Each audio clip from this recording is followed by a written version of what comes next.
35.1% mendojnë që është bërë shantazh ndaj një antari gjykatës kushtetuese. 43.8% po i lidh, po jo në mënyrë krejt rastësore, ndikimi i depresionit Sali Berishës funksionon akoma, tregon ky vendim.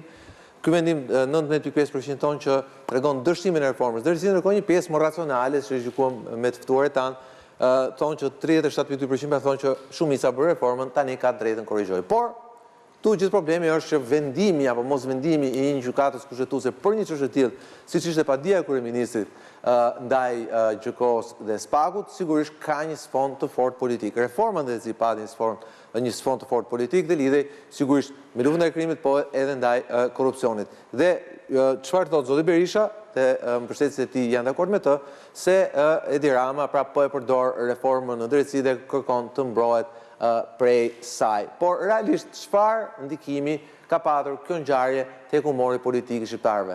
Kalojmë tek pyetja e parafundit. Sa ndikon reforma në drejtësi në votën tuaj? As pak, sepse kam qenë gjithmonë kundër saj, thonë 19.4%, shive që thonë 19.5% e quajnë në pyetjen e përparshme dështim reformën në drejtësi. Shumë thonë 2.1%, po janë vetëm 2.1%, shumë ndikon në ndryshimin e votës. Pra, le të themi, duke futur brenda në kontekstin e ngjarjes së ditës, premte ç'a ndodh, 2.1% thonë që po, kjo ka ndikuar në humorin tim politik. Ndërkohë, 78.5% thonë pak, sepse jam i zhgënjur për saj. Pra 78.5%, tu pastaj ta diskutojmë me ftuarit e mi, janë zhgënjur, pra duan korrigjimin e saj, duan që mos ketë ndikim të Sali Berishës. Po i nis me ty Zaloshin, që na interpretor shqiptar pak më saktë, ndoshta ose të plotësosh gjithashtu. Ajo as pak sepse kam qenë gjithmonë kundër saj, e kam vënë me blut fort sepse se është një njëjta gjë në pyetjen e mëparshme. Pra ç'a ndodhi premten tonë 19.5% thanë që është dëshimi i reformës drejtësi. Sa ndikon reforma në drejtësi votën tuaj, as pak se kam qenë gjithmonë kundër saj, pra shqiptarët janë të njëjtë. Janë ata që kanë votuar për PD-n, pra të gjithë, edhe kuptohet që ata s'kanë qenë ndonjëherë me reformën në drejtësi, sepse Berisha gjithmonë e ka kritikuar. Jo e ka kritikuar, po e ka telendisur. Se kritikuar është fjalë e butë, ai e ka telendisur, vemje njerëzore i quajti. Grup kriminal. Nuk ka thënë, pra, kështu që ai grup, si tu është ne na del paka shumë në lloj pyetje që bëjmë këtu, ne na del një regjiment që është çfarë thot Berisha, atë mendojnë atë që thonë atë që mendon Berisha. Ose mendojnë atë që thot Berisha, më fali. Ndërsa tek kjo pjesë e madhe kemi 78.5% që thonë nuk ndikon. Nuk ndikon sepse në puna është se në mendimin e tyre, në psikikën e tyre elektorale, kjo pjesë elektorale, pra është faktorizuar kjo çështja e gjykatës kushtetuese, sepse ka zgjatur 2 muaj dhe si thua paraprakisht siç duket ata, ai që është votu socialist, ai nuk e ndron mendjen se pavarësisht se çfarë do bënte gjykata.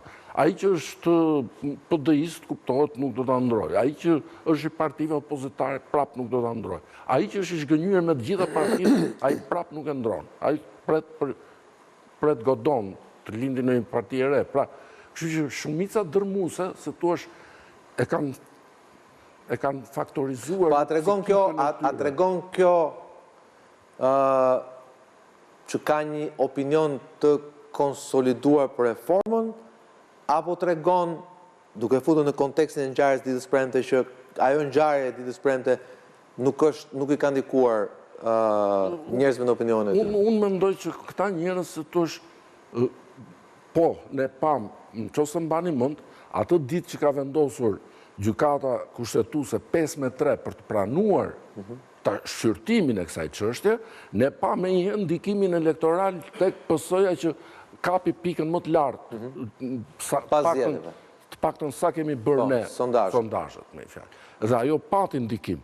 Ndërsa këtu vetëm 2% që ata edhe statistikisht nuk kanë një vlerë se... Janë brenda margjit të gabimit. Gjithsesi ka një 2.1% që thot po, ka ndryshim në opinionet. Shumica dërmuese janë njerëz cilët e kanë faktorizuar në psikikën e tyre që kjo drejtësia do vazhdojë këtë avazën.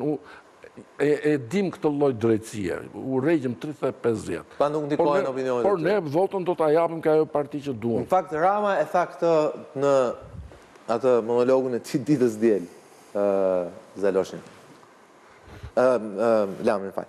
Unë të thoya këtë gjë që reforma në drejtësi është një trofe e faktorit ndërkombëtar. Pavarësisht se qeveria është përpjekur që ta shesi trofet saj, po në perceptimin e publikut është ideja që pa faktorin ndërkombëtar në Shqipëri reformë drejtësi nuk do kishte. Kjo ka qenë edhe pjesa që lidhe me shkallën e lartë të besimit që kishte